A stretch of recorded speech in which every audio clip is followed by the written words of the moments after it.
হচ্ছে আমাদের 250 KG MS double display, সামনে দেখা যাবে এবং পিছনে দেখা যাবে, এবং এসএস কিপ্যাড, এবং তার সাথে পাচ্ছেন পাওয়ার টপ সিস্টেম, উন্নত মানের কপার দিয়ে তৈরি পাওয়ার টপ সিস্টেম। এটা হচ্ছে 250 কেজি এমএস, অর্থাৎ লোয়ার বডি।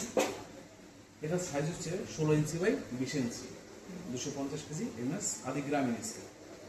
তারপর আমরা দেখাবো আপনাদেরকে 300 কেজি এমএস ডবল ডিসপ্লে এবং স্কোয়ার রেল।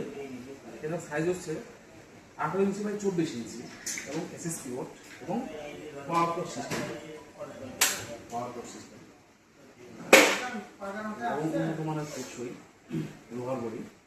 এটা হচ্ছে 300 কেজি এমএস লোহার বডি আদি গ্রামীণ স্কেল। ধন্যবাদ।